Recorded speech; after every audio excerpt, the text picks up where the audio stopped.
Activate individuals to strengthen the moral foundations of our culture. We also support the church. We want to be a leading organization in biblical worldview training for cultural transformation. Thank you for standing with us. Welcome to Today's Issues, offering a Christian response to the issues of the day. Here's your host, Tim Wildman, President of the American Family Association.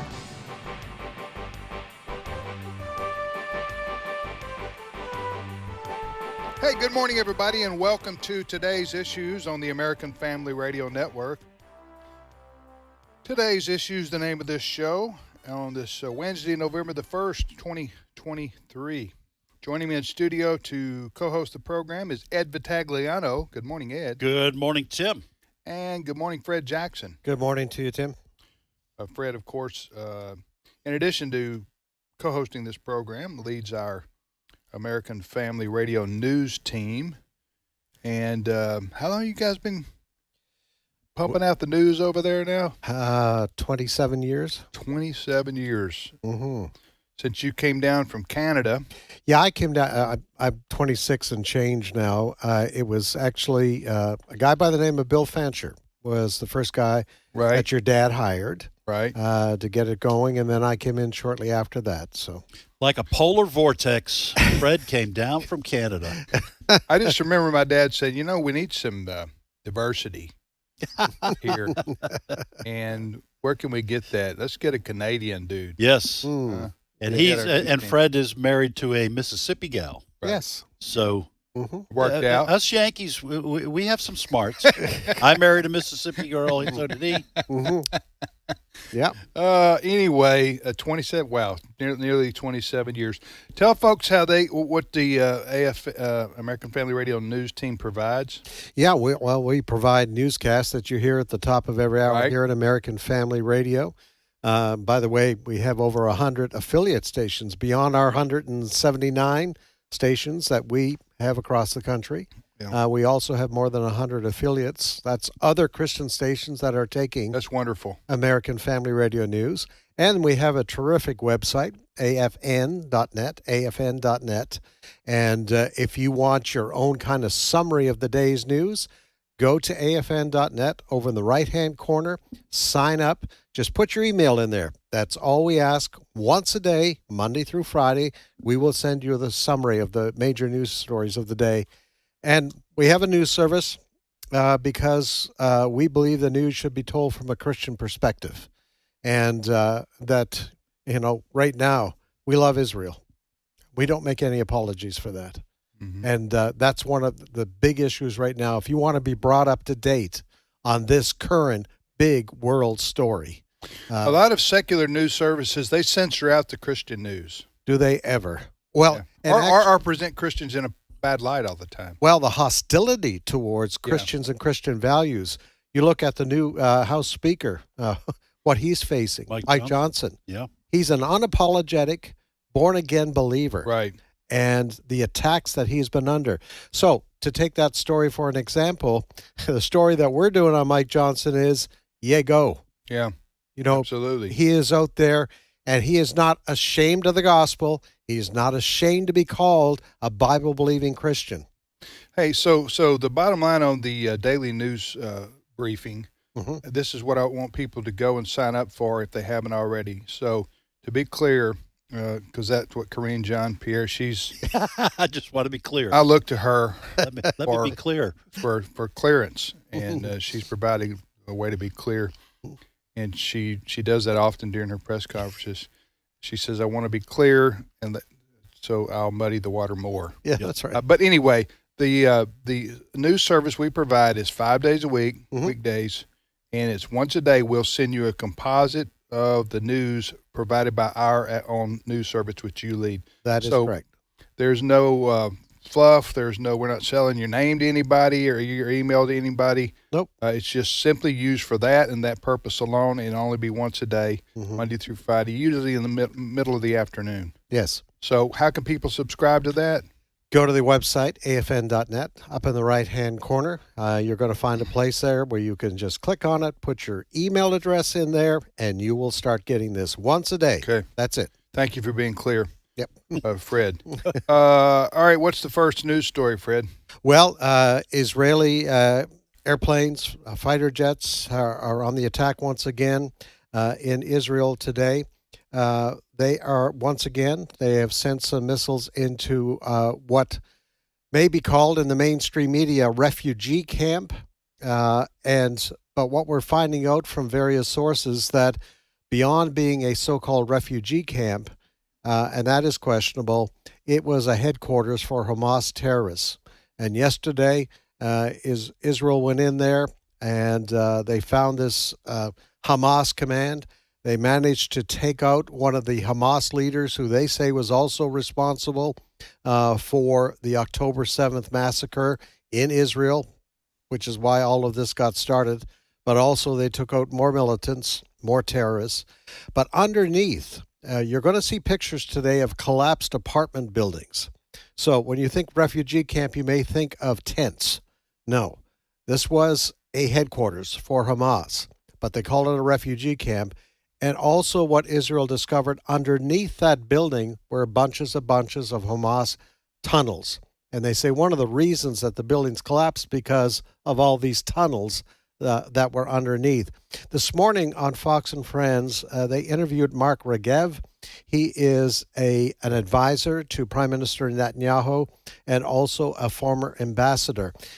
He noted that some of the videos, and most of the videos coming out of Gaza, are produced by Hamas. He noticed that most of the videos coming out from people scrambling around this collapsed building in this so-called refugee camp were mostly young males of military age. That's an important part of this story. So here is former Ambassador Mark Regev, cut number 8. The Jabalia refugee camp, a lot of people have moved to the south, the vast majority of people. And I noticed in the pictures that we just saw in your report, the people around the crater where our strike had happened were mostly young men of military age. And it didn't look like a lot of innocent civilians to me. But what I can tell you is this. If you are part of the Hamas leadership, if you are part of the command structure that was responsible for the rapes, the murders, the beheadings, the mass shootings, the massacres that they perpetrate in Israel, we will find you and we will take you out. Who was that gentleman? That was Mark Regev, and he is a former ambassador, Israeli ambassador, but also now as a senior advisor to Prime Minister Netanyahu. Well, you know, the fact is that Hamas, they're being portrayed by a lot of people in the Western media, by politicians, as being freedom fighters. I'm looking at a story from the Jerusalem Post. Hamas official Ghazi Hamad said, and he was being interviewed by a Lebanese news outlet, he said, "We will repeat the October 7 attack time and time again until Israel is annihilated. We must remove that country." That's the mentality of Hamas, the group that Israel is facing. Mm-hmm. So these people who say Israel needs to call a ceasefire. Okay, even Hillary Clinton, yes, I heard her saying, you cannot declare a ceasefire against Hamas.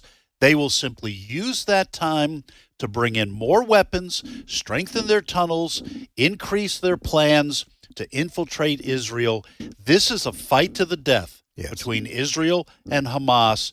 And for Westerners in the safety of their Starbucks while they're drinking their lattes, okay, to say Israel ought to declare a ceasefire, they have no understanding of what it means to fight to the death.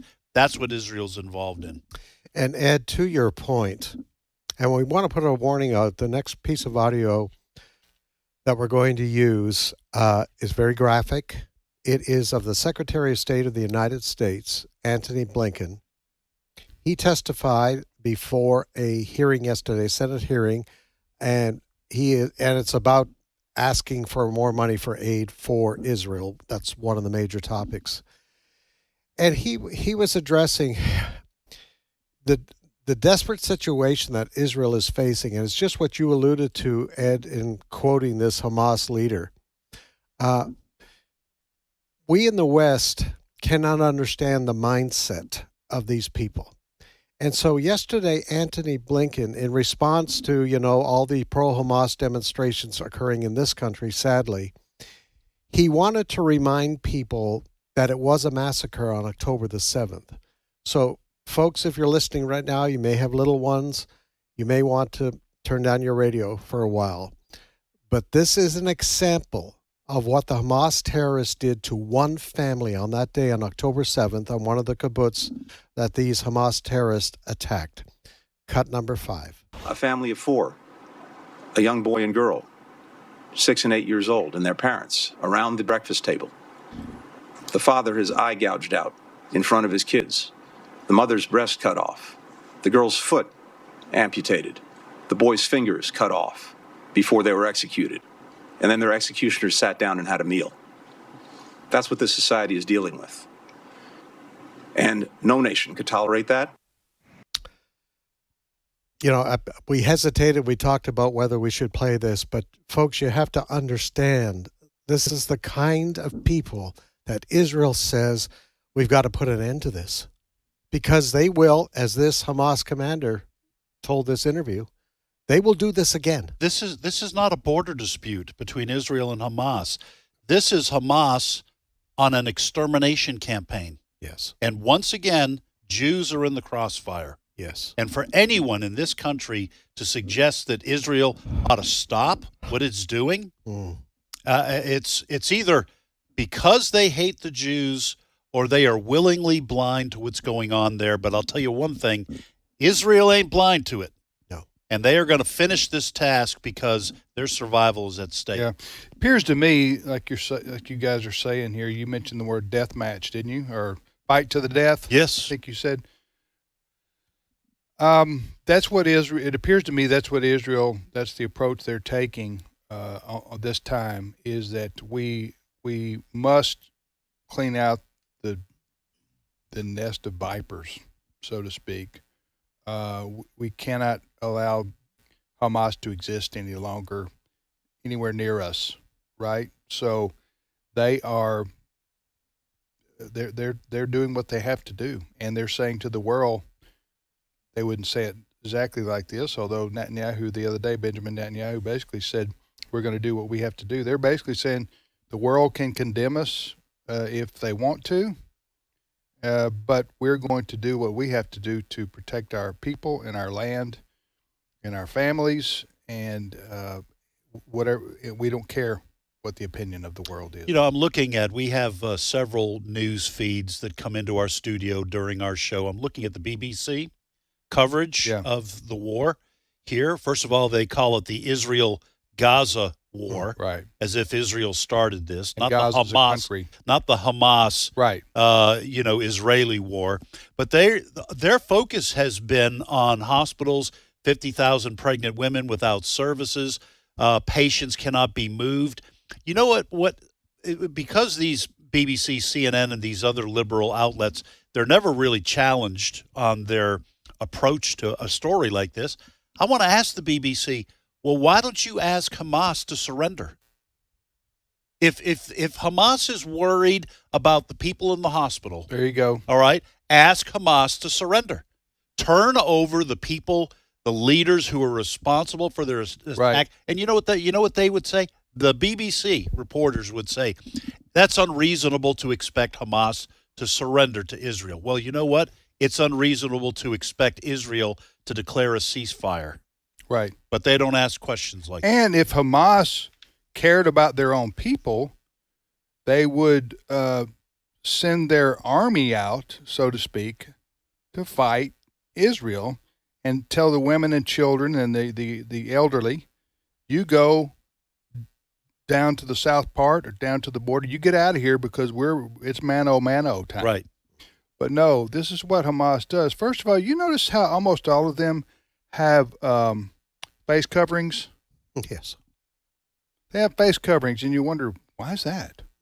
Well, they don't want the Israeli army, I guess, or the Israeli intelligence to know who they are. Right. Number one.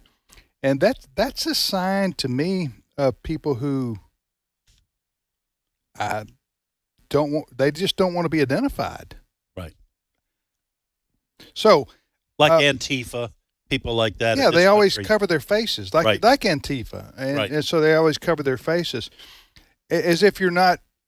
Anyway, so about this situation, like you're talking about, so if Hamas cared about their own people, they would tell the innocent people, the women, children, the elderly, you leave. We're going to go. We're at war with Israel. Because we're here for you. But but you know what they do? No, they don't do that. They build their operations, their terrorist operations, under hospitals, Right. under apartment buildings. Right. So they actually use their own people as human shields, so that if Israel attacks and there are people killed, like women, children, and the elderly, they parade them out and say, look what these horrible people did, these Israelis did to these innocent people. Right. So it's a PR, and this is the way they always work. They always operate. And they're rarely held to account for these kinds of actions where they, again, use their own people as human shields. You know, one of the more shocking things is what we're seeing on these university campuses in our country, the support for these Hamas terrorists. It's been brewing for a long time, but it's now being manifested almost on a daily basis. It's hard to believe. Sahar Tardik, she is the editor-in-chief of the Yale Free Press. She was on Fox and Friends this morning. She says she's not shocked by what she's seeing on these campuses, and basically is saying she has seen it coming for a long time. Cut number 6. No, it doesn't shock me because 80 years ago, there were young people in Germany marching with Hitler Youth. It's possible to recruit for these things effectively through a propaganda campaign which denies Hamas's brutality and blames the Palestinian plight on the Jews, therefore saying that, listen, whatever Hamas does, it's resistance, it's justified. They can't ascribe, these propagandists, they can't ascribe the terrorists autonomy. Instead, they have to blame it on the Jews. Yeah, and to that point, today in court will be a 21-year-old Cornell University student. His name is Patrick Dye, and he has been arrested for making threats online to Jewish students at Cornell. I'm only going to give you a couple of examples of what he said should be done to Jewish students. He said, shoot all you pig Jews, rape, throw off a clip of Jewish females, slit the throat of Jewish males. That's what he wrote, a Cornell student, 21 years old. That's the kind of hatred that we are seeing on U.S. campuses. Well, and you mentioned Yale. I'm looking at a Fox News story. The Yale Daily News, described by Fox as an independent student newspaper, the oldest college daily in the country, issued an editor's note on a pro-Israel column that was published in the Yale Daily News, and said that the claims that Hamas had raped women were unsubstantiated. Yes. In other words, fact-checking. Yes. Now, I understand that that is always something that should be done, but you have to just basically call the Israeli soldiers and others liars, and not just the Israeli soldiers, the Israeli government, as they went to South Israel and some of these kibbutzes to find out what had been done. You'd have to call the women liars who said this is what Hamas did. Yeah. And I thought the woke people on colleges like Yale always say, believe every woman. Yeah. Well, not if she's a Jew. Yeah. They've actually had to come back and correct themselves on that. Yes. They withdrew that editorial note. Because there was backlash. Yeah. But that's their first impulse. Their first impulse is to call the Jews liars. Yeah. When it comes to this conflict with Hamas. Okay, we were talking this morning. I wanted you at our show prep meeting. I wanted you to. We were talking about the spiritual nature of the anti-Semitism that's going on, the Jew hatred. You want to talk about that for a moment? Yeah, we've been talking about this. Obviously, a lot of Christians have, because Fred, we were talking about this morning Ezekiel 38 and 39, the description of, at that time, a future war with all the nations around Israel basically ganging up to try to eliminate that country. for thousands of years, it was, for Christian commentators, it was hard to understand how that could be possible. There was no nation of Israel anymore. It had been eliminated by the Roman Empire, and the Jews scattered throughout the Roman Empire. But in 1948, of course, it was miraculously reconstituted as a nation. And ever since then, the powers of hell, okay, I have no problem saying this. I don't think this is hyperbole. The powers of hell have been trying to destroy that nation because it is evidence of the reality of the God of the Bible, that he is real. Yes. And that he is faithful to his promises. He is faithful to the people of Israel. He is faithful to his covenant to Abraham. And that is an affront to Satan and the kingdom of darkness, who leads people to hate the Jewish people, and I think is clearly influencing even opinion worldwide, even opinion in this country, which I would have to imagine that even most liberal and secular Jews thought was a safe place. This country, safe for Jews. And now you're having officials in this country and college officials warning Jews, don't wear clothing that identifies you. You could be in danger. This is clearly an attempt to snuff out the Jewish people. And for people who believe the Bible, it's not going to happen the way you think it's going to happen. I'm talking about Hamas and some of these other nations. The president of Turkey threatening to invade Israel if it continues going into Gaza. Man, Fred, it is lining up like Ezekiel 38 and 39. Maybe God will spare us all, then spare that part of the world, that war, but it sure looks like it's lining up. Well, that prophecy in Ezekiel, and prophecy writers have been referring to this for years and years and years, but it talks about things like Gog and Magog, and that may not sound, people may say, well, where are those? I don't know countries of that name. Well, it encompasses the Stan countries, Kurdistan, that sort of thing, Turkey, Russia, modern Russia is mentioned in there. It mentions the name Persia. What is Persia today? Iran. Right. So it talks about all of these countries. I think that it also names Libya and Ethiopia too. Yeah. In that. And it talks about these countries coming against Israel. But it also talks about God protects Israel. Are we going to see that in our day? I don't know. But it's really interesting the way these countries that you're referring to there, Ed, and what Ezekiel 38, 39 refer to, it sure is lining up. Well, and you're right. We can't say this is Ezekiel 38 and 39, but for certain. For certain.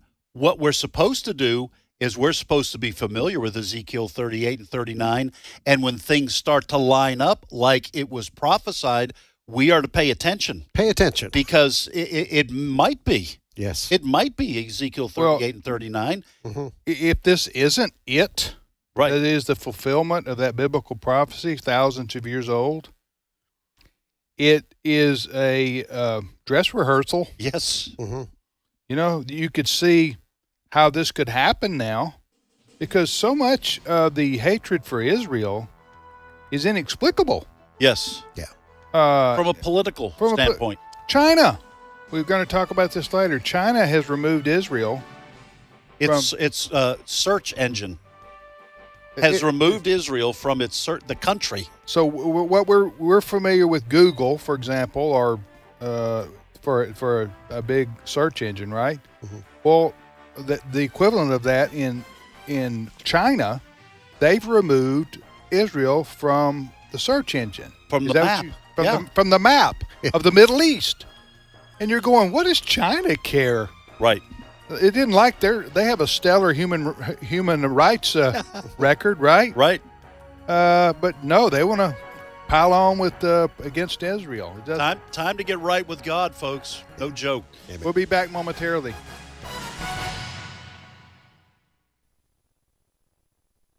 It's my turn.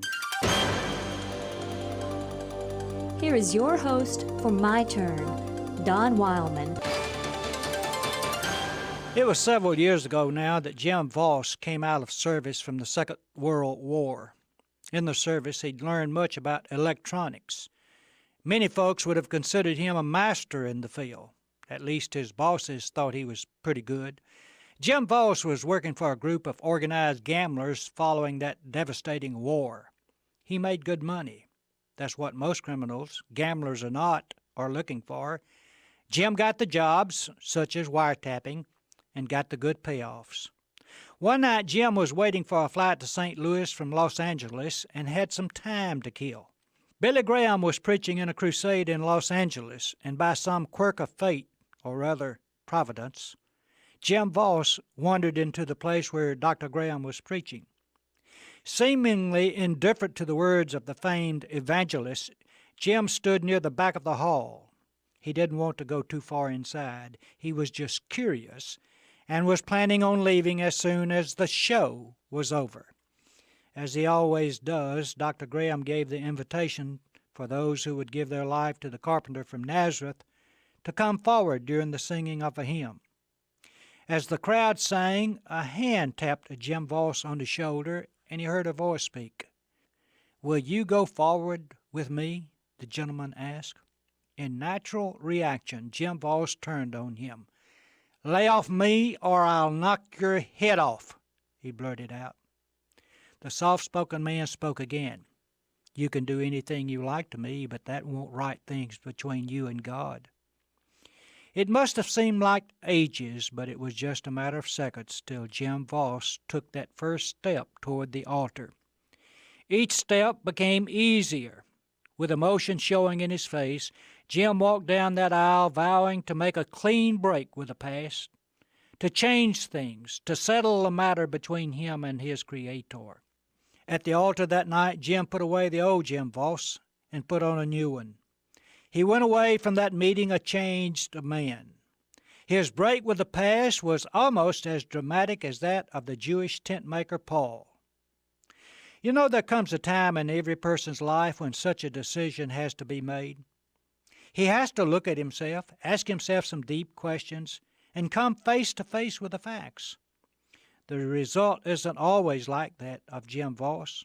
Many times when the time comes for the decision, we just ignore it, pretending it isn't there, giving no thought to our Creator and our Carpenter. Back in the 1800s, James Russell Lowell wrote a poem. We've turned it into a hymn. Once to every man and nation comes the moment to decide, in the strife of truth and falsehood for the good or evil side. Then it is the brave man chooses, while the coward stands aside, till the multitude make virtue of the faith they had denied. You know, this could be your moment. For Jim Voss, the moment he made his decision was probably the last one he could have had.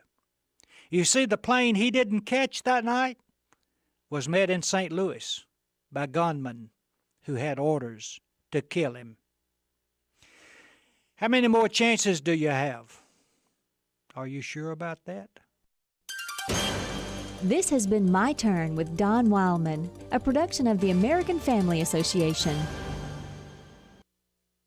In Him we were also chosen, having been predestined according to the plan of Him who works out everything in conformity with the purpose of His will. Ephesians 1:11. American Family Radio. This is today's issues. Email your comments to comments@afr.net. Past broadcasts of today's issues are available for listening and viewing in the archive at afr.net. Now, back to more of today's issues. Hey, welcome back, everybody, to today's issues on the American Family Radio Network. Thanks for listening to AFR. If you want to send us an email, as long as it's a K-Love email, which is positive and encouraging, you can send that to comments@afr.net, comments@afr.net. I don't want to read negative and discouraging emails. Ed doesn't either, do you, Ed? I don't. If I want negative and discouraging, I'll go home for lunch. I'm just kidding if my wife is listening. Just One of as a these joke. days. One of these days. Yeah. She's going to tune in. One of these days she's going to be listening to the show. She's going to catch me. It'll be bad news when you get home. It really will be negative and discouraging. Yeah, there won't be any lunch. Oh, what's for supper? Peanut butter and jelly.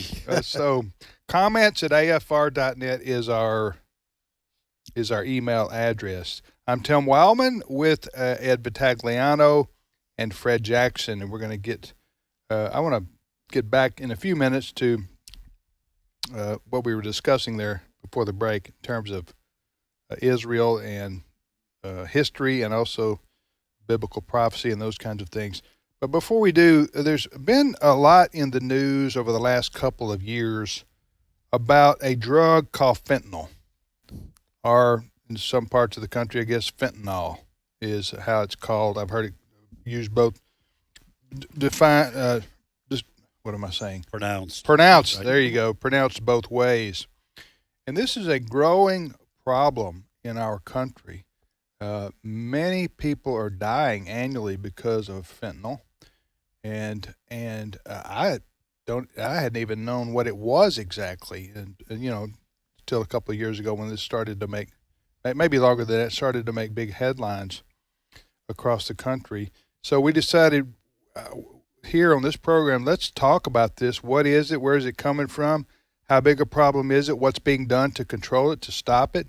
Because I know there are people listening right now who have had family members or friends or neighbors or that have died because of an overdose of fentanyl, for example. So joining us in studio to discuss this is Tammy Reynolds.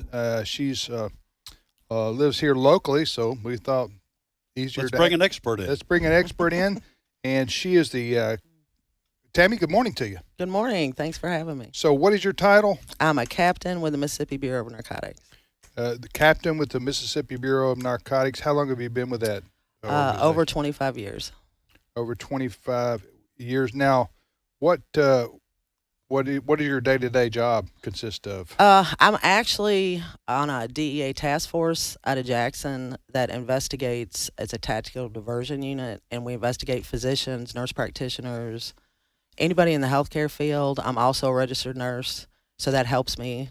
What do you mean you investigate those people? For felonies, any kind of felonies that are committed. You mean with respect to trafficking or giving drugs illegally? Yes, okay. Or diverting controlled substances. We have a lot of that now because of addiction. All right, tell us then, what is fentanyl?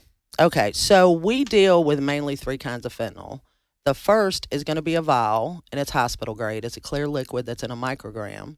It's used for pain control and hospice, and if you get put to sleep to have surgery and they tube you, you're going to get some fentanyl. So it is a legal drug in some respects. respects. Yes, it is. And that's a good thing. Right. And used for pain relief purposes. Yes. Gotcha. Then we have the transdermal patches, which are also in micrograms. You put that on, stays on 72 hours, you take that off. But what we're dealing with now, which is illicit and illegal, is the powder fentanyl. And it's a powder. The first two you described are used by doctors. Yes. And it's supposed to be controlled. I know what you're saying. Sometimes that's done illegally and people get in trouble for it. Correct. But I'm talking where we're talking about here is a powder substance. Right. It's a powder. Which is fentanyl. Ed? Okay, so I'm glad you clarified that. There are legal uses of this drug, but the powdered form, just things that I've read, this is being used by drug dealers. They're using this powdered form of fentanyl to lace other drugs or to replace other drugs. Correct. To get people hooked because it's very addictive, right? Correct. And also deadly. Okay. So let me explain this. Okay. So when you have a drug dealer, the whole purpose of dealing drugs is to profit. So weight equals profit. So I'm going to give you a hypothetical. Say you get 30 grams of heroin. You're a heroin dealer. You pay $1,000. What you're going to try to do is make 60 grams or 70 grams or whatever the case may be, because you need to double your money. In order to do that, you have to cut that substance with something. So when I'm looking at meth, cocaine, heroin in particular, so we want to double it. So they have to put a cut in there. Prior to, I'd say 3-4 years ago, you would see, that baking soda, talcum powder, you can put anything in there just to make it bulk up to make your 30 into 60. Well, now that we have this huge amount of fentanyl that's entering our country, of course, the more you have, the cheaper it's going to be. So this is a cheap way to bulk up your heroin or bulk up your cocaine or bulk up your meth or to press pills. And that's what we're having a huge amount of overdose deaths on right now, are the press pills. Now, let me just ask this other question, then Fred, jump in here. So if fentanyl is so deadly, why are because it seems to me that you want to create a large customer base for your drugs. Yes. So why cut the heroin as the example you use? Why cut it with something that might kill people? Okay, I've had this question asked me probably 1,000 times. Why would a drug dealer want to kill their customers? Okay, this is like a two-prong answer to that. Number one, as a drug dealer, you want to have the best dope around. That's number one. It's people that are addicted almost have an underground railroad system to where they know who's getting dope when, they know who has the cheapest, who has the best. So by adding the fentanyl, the drug dealer is thinking that's going to add a little boost to what I'm selling. And if some of my customers die, that's okay too. So to answer your question, are they trying to kill their customers? Absolutely not. But do they care if their customers die? Absolutely not. Because not everybody is going to die. And the people that are actually getting higher than normal will come back. Does that make sense? Yeah, it does. Yeah. Where's it coming from? China. China makes the precursors, and then it comes into Mexico, where we believe it's manufactured. Probably some of it's being manufactured in China too. And then it comes across this ginormous open border that we have. But now it also comes by plane, trains, and automobiles too. It comes in all different ways.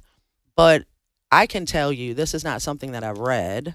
This is not something that I've watched. I'm boots on the ground. So I've been here 25 years. Up until 3 years ago, we would randomly see fentanyl. And what I mean by that is we work a lot of the trooper stops if they get felony dope. So, or we would execute a search warrant, whatever it was. So when we get the substance, we send it to the crime lab. 4 to 6 weeks later, we would get the results back. I would look at every crime lab that came through my office to make sure everything matched up. And when I would see fentanyl prior to 3 years ago, it would make you go, let me look at the pictures and see what that was, because it was random. We just didn't have it. Today, everything is coming back, laced with fentanyl, pure fentanyl. It's something we've never seen before.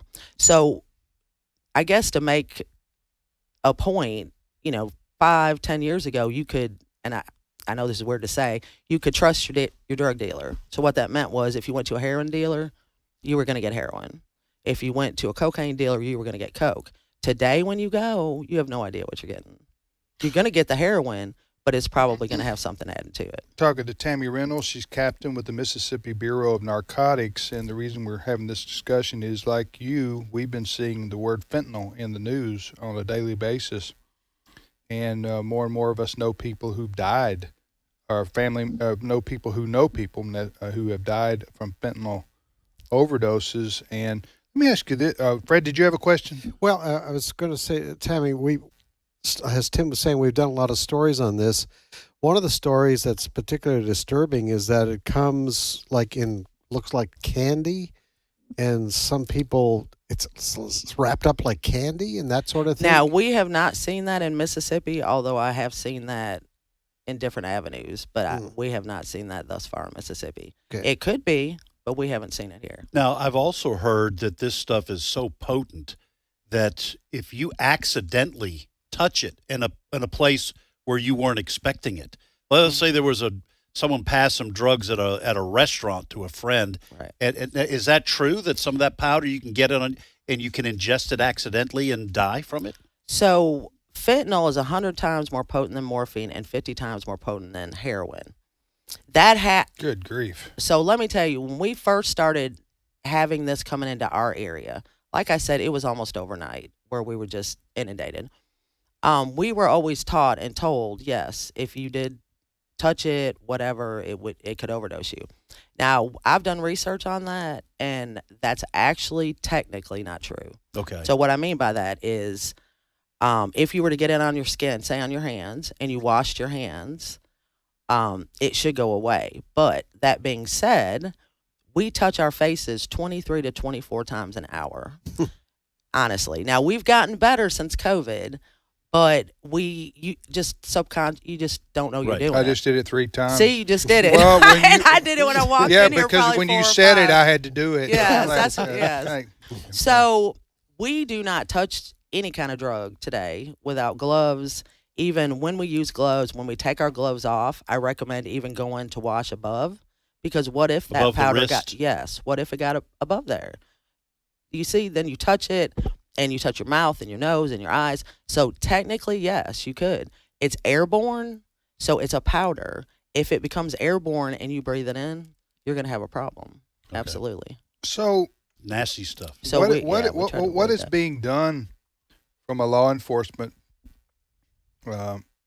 perspective? I know you work for the Mississippi Bureau of Narcotics, but you could speak to that. But broadly and generally across the country, what's the approach when you go to conferences or when you talk to your peers? What is being done to confront this? Well, number one, education for our young folks.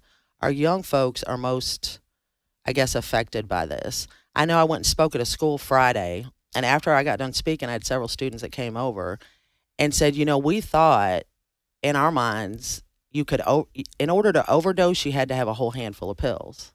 You see how they think. Right. And in the past, that was true. But then today, as I let them know on Friday, it just takes one. That's why it's called a one and done. We, in Mississippi, I can't speak for other states, but in Mississippi, we have an excellent relationship with the feds, the locals, and then us as state police. And these are long-standing relationships that we've had going way back. We cannot solve this problem alone. It's got to be a collaboration of federal, state, and local. So we also parents. That's parents got to know what their kids are doing. Huh? Well, that too, because I've spoken to 2 mothers recently that their children died of a fentanyl overdose because of pills, and neither one of them knew that they were even messing with Percocet. No, not at all. We're completely taken aback that their child would do that. Both of them Christian homes, had no idea. But that's what's out there today with these kids. You've got to talk to your kids. So I my kids are grown, but Right, we mine are too. have a lot of people who are listening who have kids that are growing Yes. up, that are teenagers, whatever. So what do you do? If you don't know, it would be hard to know It would. what your kid is doing if they're trying to hide it. So, do you drug test your kids periodically? Even if they've never given any sign of... Well, this is what I recommend, and everybody kind of laughs when I tell the story. Of course, when my children were growing up, I was a cop their whole lives. So, and on narcotics. I've never done anything but narcotics. So even as when they got into high school or even junior high, or when they got a vehicle, which I paid for, I searched their vehicles. I searched the rooms because, especially my daughter, she would get so aggravated and she'd say, "This is my space." And I'd say, "Yeah, but your space is in the middle of my space and I pay for all of it." Right. So I have the right until you get out and make your own money and buy your own stuff. And I never found anything, but it made me feel better knowing that they knew at any time I could search. And it made me feel better knowing that I never found anything. Yeah. But today, that was 15 years ago. The world has changed today. These kids today have more to deal with. I know that when do you think the usage of fentanyl is more prominent from 15 to 30? Yes. Then okay. I would. Okay, so if that's true, young people think they're invincible, right? We all remember back to our youth. You could do anything. You thought, but if you nowadays you have to tell kids, young people, fear only works to a certain extent, but it does work. and that is, listen, you may think you're just having a little fun with your friends by doing this or that, which doesn't typically kill people. But all it takes nowadays is one pill or one whatever that's laced with a deadly drug, such as fentanyl, and you're dead. Right. That sounds like I'm encouraging safe partying. I'm not. Sounds like that's the wear a condom idea with your kids. I'm not saying suggest that, but I am when you're educating your children or when you talk to kids about sex, you have to tell them first of all, as a Christian, you shouldn't be having sex outside of marriage. But secondly, there are health consequences, STDs, example. So I'm just saying in that same vein, you would say, listen, you're out partying with your friends. You don't think mom and dad know. You take the one wrong thing and you're dead in today's world. Of course, you can talk firsthand, having seen people who've died. But do you understand what I'm saying? Right. That needs to be. I'm sure that your department and others are using that. Yes, we do. Approach. And Friday, I got one of my friends whose son last year overdosed on fentanyl to come and speak to the school. And I think that really hit them because there was not a dry in the house because some of the kids there knew him. Mm-hmm. So I think if you have somebody like that that's went through it and then he's addressing children to say, hey, look, my son's gone now and he's not coming back. And I'm here to let you guys know that it's possible. You're not invincible, like you said. Right. And today you have no idea when you're taking any of these drugs, what's in it. It's a different world than yes. the era of a few beers or even smoking a joint. That's correct. This is a different world we live in. And yes. one wrong move, you're dead today. And furthermore, just like you just said, you had the parent come and talk. This is going on. This is the reason we're talking to you right now. This is going on all across the country. I don't know. Just supply and demand is a big thing with drugs, with illegal drugs. But I don't know with the way that this stuff is passed from China to Mexico to here, for example. You can't stop it all. You just can't. Yeah, and of course with the porous border we have now, such that it is. It's already in our country before we know it. So, talking to Tammy Reynolds, captain with the Mississippi Bureau of Narcotics. I have one other question on a professional level for you personally. You've been a cop. Did you start out as a beat cop? No, I okay, went right you started into narcotics. Oh, you told you told us that. Yeah. So you've been doing this how long? Over 25 years. A long time. Are you not? Why don't you get burnt out on it? People ask me that. Here's the thing. I have been blessed my entire life to do something that I love. If you love what you do, you will never work a day in your life. And I absolutely love what I do. I'm helping people. We're not all about what we are about, locking bad folks up and sending them to prison and getting drugs off the street. But we also want to help people. People today are so addicted. And we try to help get people in rehabs. We try to educate kids. Just like I said, Friday I was at a school speaking. We will talk to anybody anywhere. I've been to churches on youth group on Wednesday nights. They'll ask me to come speak to the youth group, which is excellent for people that are listening. If you have youth groups, and most churches do on Wednesday nights, you can have a local PD or SO officer come and kind of do a talk with the kids about fentanyl. What's an and about SO drugs. officer? That's a sheriff's office. Oh, gotcha. I'm sorry. I gotcha. So I've spoken to several youth groups on Wednesday nights. We'll go just about anywhere to get education out and talk about this. Good. Well, we have our lingo here too. We have PC, we have popcorn. So a lot of outsiders don't know what we're talking about either. So DC or RC, real coffee or decaf. We got the lingo going on. Well, listen, Tammy, this is one of those jobs I hear about and I go, why in the world would anybody want to do this? I know. But then when God gives different skill sets for different people and different callings for different people.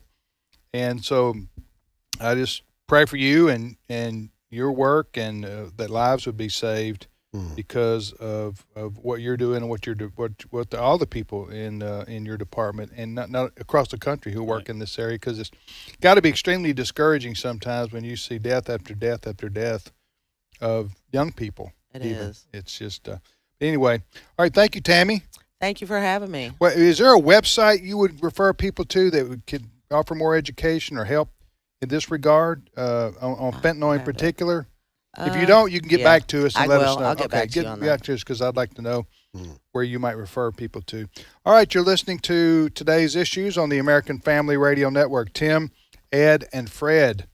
Do you know anybody? Do you guys know anybody personally who's been affected by this? I had someone in my wider family. It wasn't fentanyl. This is 10 or 15 years ago, who lost the son to OxyContin, and OD'd. Walked in to his son was an athlete, football player. This is up in what England. age? Like a teenager? He was 16 or 17 years old. Walked in on a Sunday morning, and he had come in and was sitting at his desk at his computer, dead, and he had no idea. He was, I guess he was out partying with his friends and took too much, or I don't know what the details were. I didn't pry, but very close, someone close, and he never got over that. I don't know anybody personally, but we've done stories on this, and I'm hearing it more and more. The reliance on painkillers can be very, very dangerous, and sometimes it starts. People get prescribed painkillers. What I've heard more readily now, the doctor gets you a painkiller. That's what happened to Rush Limbaugh. Yes, OxyContin. He got hooked on OxyContin for back. Yeah, and some people are saying, hey, put up with it, because if you start to rely on it, and so you start feeling good, the pain goes away for a while, you want more, and you want more.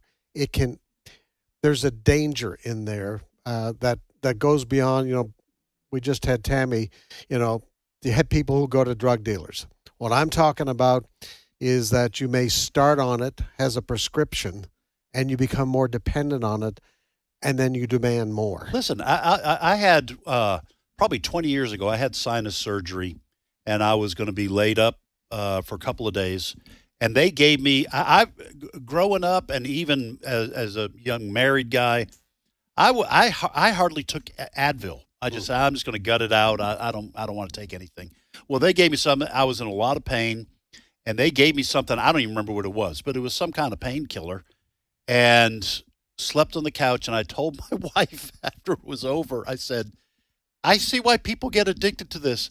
I felt fantastic. Yeah. Slept great. And if you're not careful, the legal stuff you take can drag you into a dark hole, and it happens a lot in our culture. Got to be so careful with drugs today, folks. Yep. You really do. If you can tough it out. You have a toothache or whatever, and you take something that helps that a little bit. Yeah. You have a tooth extracted, you take something. But as soon as you can get away from that, get away from it. Yeah. Yeah, but what you guys are saying, be on guard against painkillers because they're very addictive. They can be. And they can be very addictive. Right. Yes. All right, we're going to take a timeout right here. We'll be back with more of Today's Issues on the American Family Radio Network. Stay with us.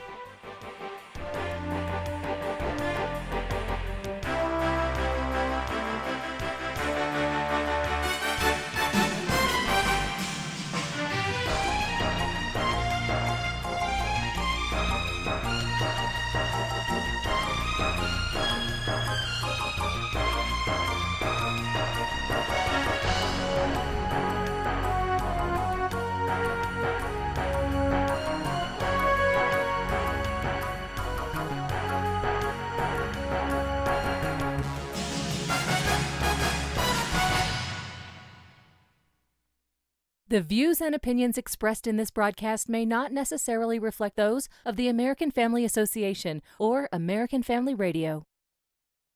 Faith, family, freedom. American Family Radio. Chatting. Laughing. Blogging. Hashing it out. Expression. Let's talk. The Stand, a blog for religious freedom, to promote Christian values and to expose attacks on the American family. The Stand is a wall of defense and a beacon of light to those in danger. Lift your voice. Visit afa.net/The Stand. That's afa.net/The Stand. This is American Family Radio, a listener-supported ministry of the American Family Association.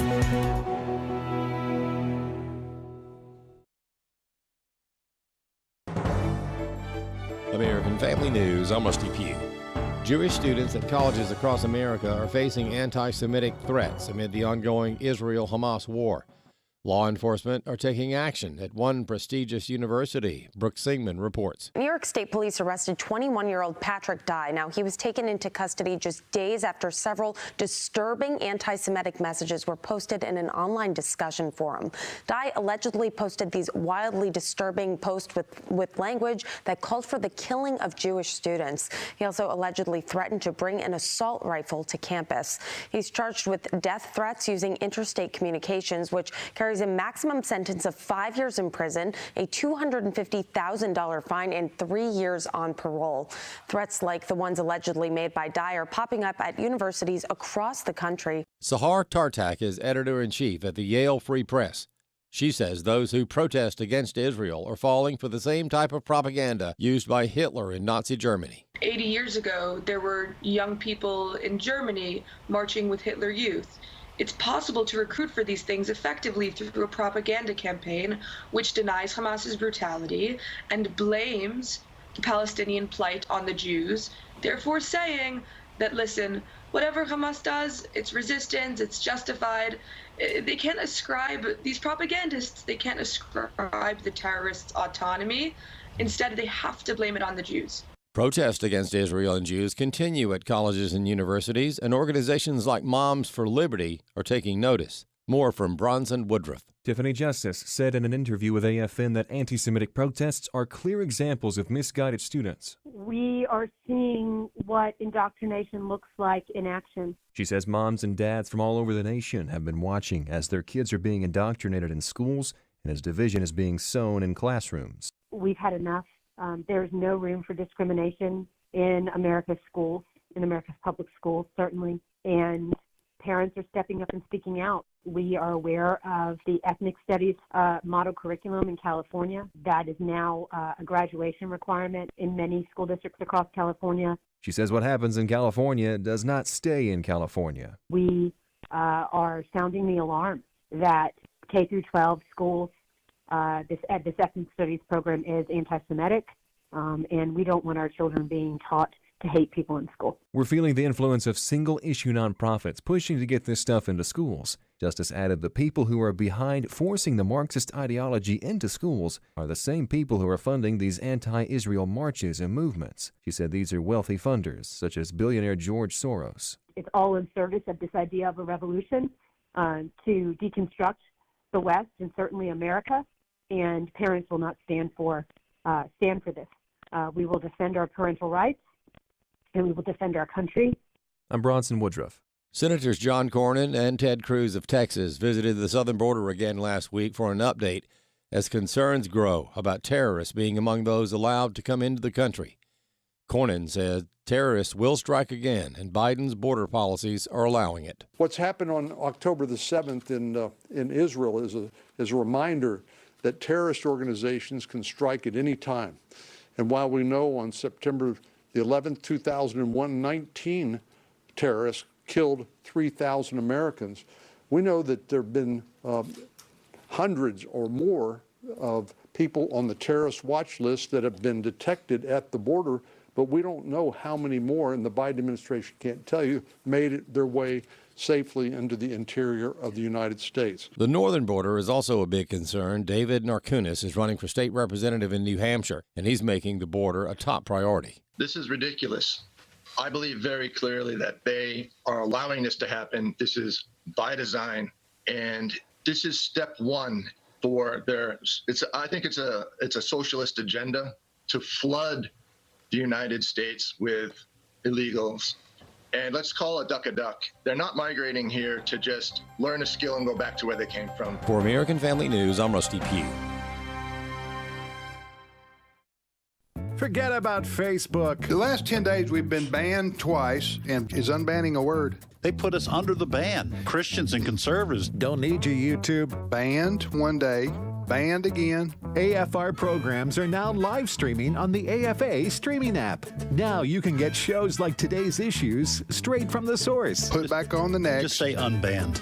Unbanned. Just search AFA Streaming or visit streaming.afa.net to sign up. Today's Issues continues on AFR with your host, Tim Wildman, President of the American Family Association.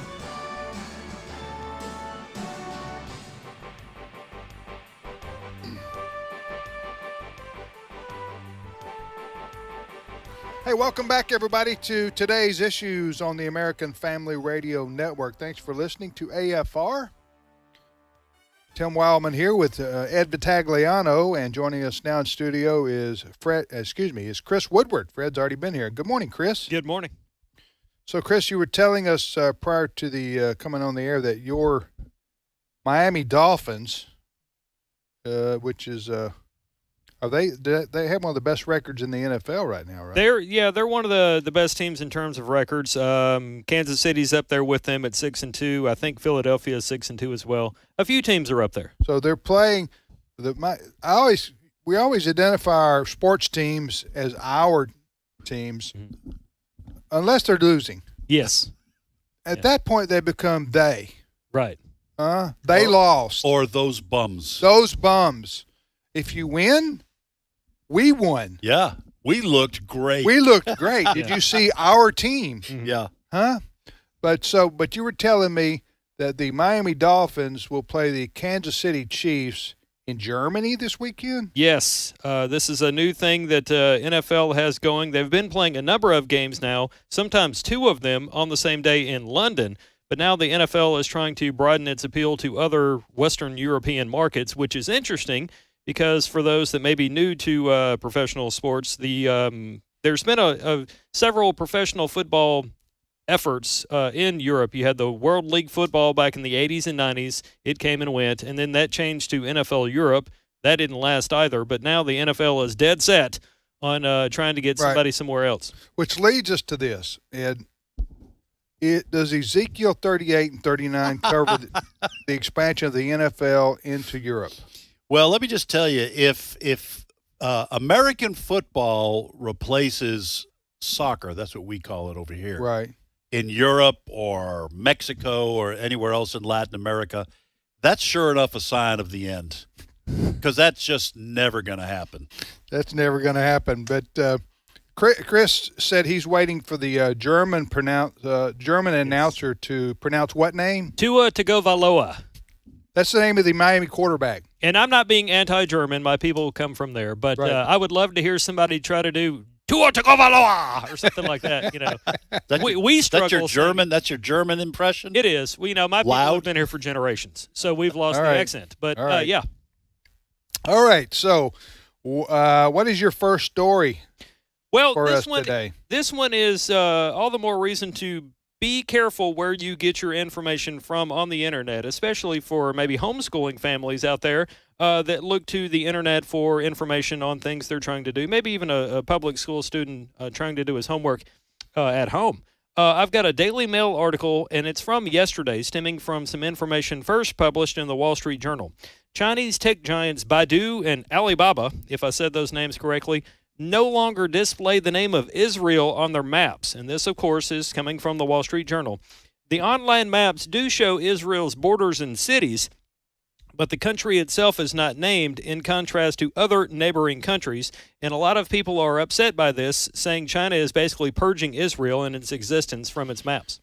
Yeah, we talked about this briefly the last hour. So imagine, folks, if you went to Google, for example, and typed in the Middle East.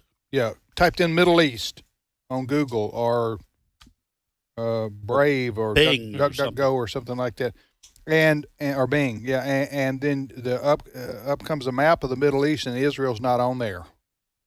Well, that's what's happened now in China. They've removed Israel from the map of the Middle East on search engines. I don't know how exactly you do that all together, but that's what's being reported. Yeah. And I know this is coming from China, but what happens in China doesn't often stay in China, because a lot of our companies based over here, because they want to do business in China, they are forced to bow the knee oftentimes and do things that the Chinese Communist Party wants them to do. So who in the world is siding with Israel now on the international stage? And who? Well, it's I think United States and I think most of the NATO countries. But you just wonder if this really is a spiritual thing that's going on. And you mentioned the point in the last hour talking about China and their Alibaba, is it Alibaba or whatever? It is in Mississippi. Their search engine. That why would China care about what's going on over there? So this is clearly a spiritual thing that's going on. So would we see if Israel continues to prosecute its war against Hamas, as they have given every indication that they're going to do, does some of that support in the West, official support, does it begin to waver? Now, Anthony Blinken right now, who is Jewish, Secretary of State, Secretary of State, he has been very supportive of what Israel's doing. I mentioned the last hour, even Hillary Clinton said Israel's got to go in and clean out that, as you put it, that viper's nest. But what happens if this goes on for another 6 weeks or 2 months? Does the Biden administration begin to say, enough's enough? Hey, by the way, when is the does anyone here on this distinguished panel know the situation with potential funding to Israel from the United States government? The current status? Yeah, because it's been mentioned that the House of Representatives, I think Speaker Johnson mentioned that the House will vote on this as a standalone bill. Yes. This just in. According to CBS News, as of an hour ago, President Biden says he will veto a standalone Israel funding bill. I just shared that link. Okay. Now that's a mixture. You sit. I'm surprised to hear that, but not surprised, because I would think the Democrats and probably a sizable chunk of the Republican Party, they don't want standalone bills. This is why we have these huge omnibus spending bills. You can't hide when a vote comes up about what your views are about giving money to Israel. Right. You can't hide. You can't say, well, I would have voted for it, but it's the game they always play. It's the game they always play. So I'm surprised. I mean, that he's been so open about it. Yeah. If Mike Johnson gets that standalone bill to the floor, I believe Republicans would pass it. Mm-hmm. I would think that you'd have to it'd be a big risk in the Senate to say, no, we're going to vote against it. I don't know what the margin would be. I would think that would pass in the Senate, and then Joe Biden is going to veto a bill sending aid over to Israel. Yeah. Wow. It would be interesting to see his poll numbers there, because Biden famously earlier this year put out a video saying, "Help me finish the job. Vote me in again." Well, there's some political divisions coming. Oh, they're already here in both the Democrat and the Republican Party. The Democrat Party is being split apart right now between those who support Israel and those who support Hamas, or they would say support the Palestinian cause. They might people would necessarily say I favor terrorism, right? But when you support Hamas, you are favoring terrorism, but they would deny that. But anyway, so there's a divide coming there that's being expressed publicly now in the Democrat Party. I don't know what the number would be, but I'm guessing 20% of Democrat voters would be pro-Hamas. Well, we covered this week on Monday. There was a recent Gallup poll that showed that it was 46 on two different questions. 46% and then 49% of Democratic voters supported the Palestinian position. How many? What percentage? 46 and 49%. Well, then it's more than 20%. Yeah. Okay. Wow, that's even. And that more. was from Mark Thiessen, I think. I think that was the audio we had earlier in the week. that he was noting the split, as you're talking about, in the Democratic Party. Let me tell you where the split in the Republicans comes. You have people who, because you've seen it expressed in the Ukraine war, you have people who in the Republican Party who are for supporting the Ukrainians in their war against Russia. And then you have people who say, in the Republican Party, who say, no, we don't need to be funding foreign wars. We have no business or interest there. Right. And furthermore, we don't have the money because we're out of money. We're printing money to send to. We're out of weapons, or our stockpile is running low. Right. So and then that same division exists to a lesser extent about Israel. You're going to have some Republicans say, I love Israel, but we don't need to be sending them any money for the same reasons we don't need to be sending any money to the Ukraine. We don't need to get, quote, entangled in a foreign war. Well, the Biden administration has tried to link support for Ukraine and support for Israel. So perhaps what the Biden administration is saying is that if it's a standalone bill of support for Israel and not simultaneously support for Ukraine, I will veto it. Maybe that is what the probably what he's, and he wants the money to bail out the sanctuary cities, the Democrat-run sanctuary cities, which to me that's a non-starter. If I'm Mike Johnson or the Republicans, I'm saying no, we're not passing a bill with funding for the Ukraine or not, or funding for Israel or not, and then throw in there too funding for sanctuary cities because you've created sanctuary cities because you don't give a rip about our border. Right. Yeah. And you've let millions of people in here, and now you want to give money to these cities that you've caused the problems for. Yeah, this is where you hope and pray that he has a backbone, because who does Mike Johnson? Because what Democrats and their allies in the media are going to do is throw his faith back at him. They've already been mocking him for being a fundamentalist Christian, basically.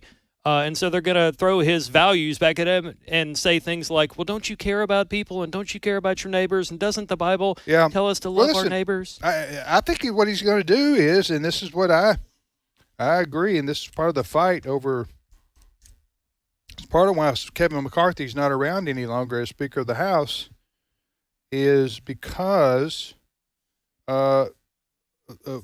the games that Congress typically plays, where they have these omnibus bills, which means everything, it's all or nothing, throw everything in I call them ball of wax bills. Right.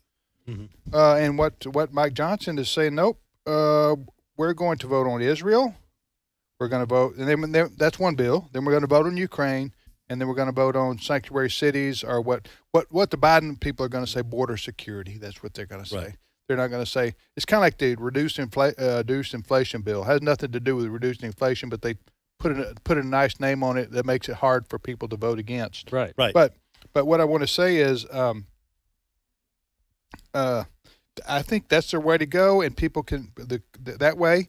Each congressman, each senator is on the record, thumbs up, thumbs down on each of those. And they could actually read the bill. And Mike Johnson would answer the media and say, Cora, I care about everybody. That's why I want everyone to vote on this one bill, and we'll find out just how many people care.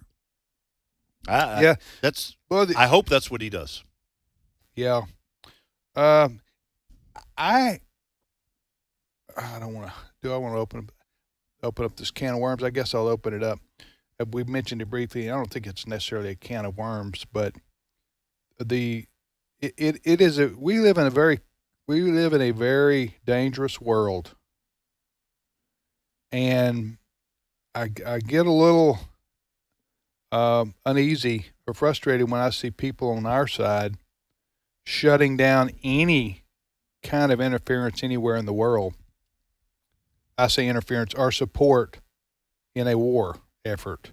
I'm not saying for or against Ukrainian war or Israel, anything, but so I'm not. That would take a discussion in and of itself to look at those wars in particular with Israel, to say, okay, we should or shouldn't do this, or we shouldn't I'm just saying it's a very dangerous world. For example, for those people who say to us, well, we shouldn't give Israel any money because we shouldn't get involved. We don't have the money, and that's another argument, right? Right. But then I say, okay, how far have you thought this thing through before you just blanket say no support? Have you thought about the Suez Canal? Right. Because you know how much oil and products, particularly oil, comes through from the Middle East. It comes through the Suez Canal to the United States to keep our cars going and our economy going. You know what I'm saying? Yeah, and the Gulf of Oman, but near Iran, the South China Sea. The U.S. Navy is the guarantor of a lot of these hotspots that you could have totalitarian governments say, like Iran. Mm-hmm. Well, you know what? All that oil that comes from through that Gulf right past our country, we're shutting it down. That's what I'm saying. We're going to raise the price of oil five times. That's what I'm saying. Now. You just need to be careful before you buy it. It's so easy to buy into the no money for any wars anywhere around the world. We don't support that. America needs to stay out of that. An isolationist view. Listen, who's for sending money around the world to wars just for the, heck of it? Nobody. But I'm just saying you can't just dismiss these strategic international concerns that are in our national interest because you're short-sighted to say no more funding of any more, war efforts. Does that make sense? No, I think it does. And it shows how complicated the world is and how complicated foreign policy actually is, because it's very difficult to throw these blanket statements around. All right, no, we don't have money for Israel. I am opposed to the 20-year wars, like we had in Iraq and Afghanistan. Yeah, that accomplished nothing. We were in Afghanistan for half my lifetime. Yeah, so I see the value of that other side too, but it's a complicated issue. Are we going to say to Japan, "You're on your own"? We're going to say to South Korea, "You're on your own"? Taiwan, "You're on your own"? Well, yeah, but what would that mean if they're conquered by communist China, for example? Right. But what would that mean for us? It's like people say, "Well, I'm against foreign aid for any country in the world." Well, okay then. Let's just use Egypt, for example. You know what? We send a lot of money over to Egypt. We, the United States federal government, at least we have traditionally. I haven't looked at our budget for the last 2 or 3 years. Right. Neither have the legislators. Bada boom. Chris just hit them. But let's just use that for example. Egypt. All right. We pay money to Egypt to help with their military, was the way I understand it. Well, their military in Egypt helps keep the peace between Egypt and Israel, for example, and the Suez Canal. Keep the Suez Canal open. So you might say, well, we're bribing them. Yeah, and it's working. Yes. Okay? And guess what? Bribery has been around since the world first started, and it works. I'm not saying it's, in principle, it's right. Well, you don't bribe judges and twist the justice system here. But listen, one hand washes the other. So we are going to pay you, Egypt. You keep the Suez Canal open. You keep the peace with Israel so we don't throw the whole What's the alternative? Right. I'm just using that as an example. What would be the alternative if you were to say, no more money for Egypt because and then Egypt collapsed to the arms of the Muslim Brotherhood. Right. And then they seize the Suez Canal, and it shuts down the economy of the Europe and the U.S., and we get into some full-scale war over there. You see what I'm saying? Right. There are consequences to actions that I'm just saying be careful about signing up with people who say we need to be isolational. How do you say that word? Isolationist, yeah. Isolationist, which I'm bent in that direction like a lot of conservatives are, but you just can't dismiss the things I've just described because we're a world connected now. We're not by ourselves here living off the land. Listen, the Marshall Plan in Europe after World War II, American money helped rebuild Europe after the destruction and devastation of World War II. And I've heard people say, well, we weren't being altruistic. We just didn't want Europe to fall into the hands of the communists. Okay, I'm good with that. I'm good with helping rebuild Europe and restoring democracies in Western Europe so they don't turn communist. What's the problem with that? Yeah. Is that not a good use That's of our the money? long-term national security interest of the United States. Right. We had an example of, to Tim's point, we had an example of the backlash you get for saying no more money, because just a few months ago, and this feels like 5 years ago in this news cycle, but in August, Vivek Ramaswamy said he was in favor of ending aid to Israel, and he opposed U.S. military force against Iran, to which a lot of people, Republican voters, were like, hold on now, that's a bridge too far. Yeah. And he ended up backtracking and taking Well, it back. what a lot of these people don't tell you, we've also given a lot of money to the Palestinian cause. Right. Oh, yes. And then Hamas just takes it. Right. They don't benefit. And builds tunnels with it. Yeah. And tears up water supply lines to make rocket launchers. Yes. Yesterday may have been the first day in my 41 years on this earth that Hillary Clinton and the people she called the basket of deplorables were in agreement on something, that being you can't do a ceasefire. Hamas is just going to, rebuild and keep on attacking Israel. Yeah, I don't remember the last time I was in agreement with Hillary Clinton, but I was in agreement with what she said. Yeah, I shared the video. Don't take my word for it. Go to Today's Issues Facebook page. I posted the video, which, by the way, she made those comments to CBS. It's not like obscure blog.net / whatever website. It's a name and news source a lot of people know. And or you could type in "lock her up." Do a Google search there. Huh? All right. So what is your next story? Well, let's do this real quick because I want to make sure to point it out. We're talking about terrorism and national security concerns.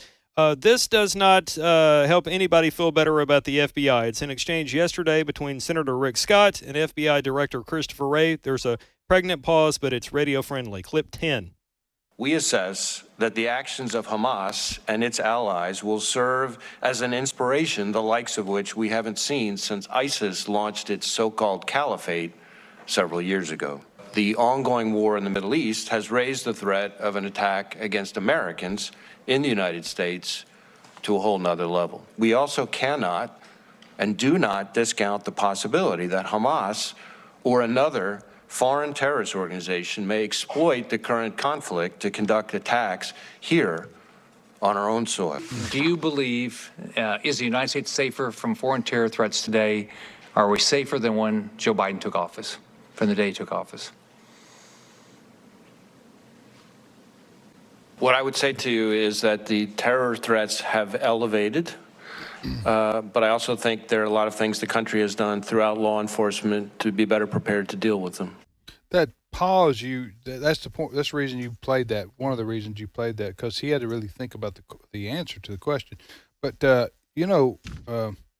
another thing, I don't know if they got into this, was the wide open border.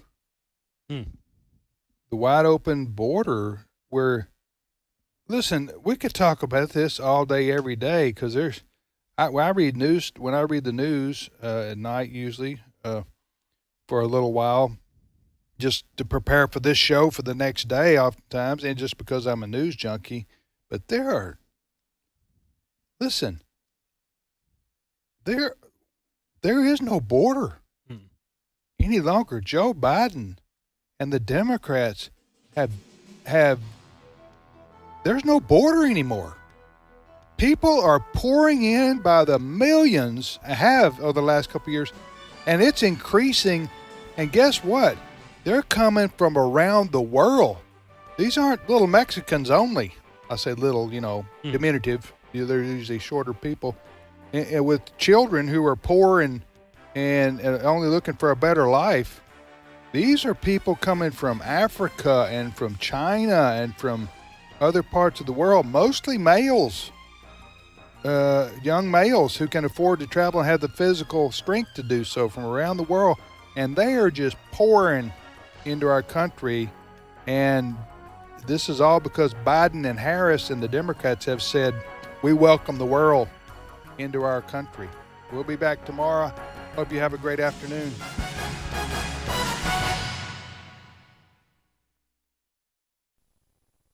Let's see, if something costs less, but people are happier with it, that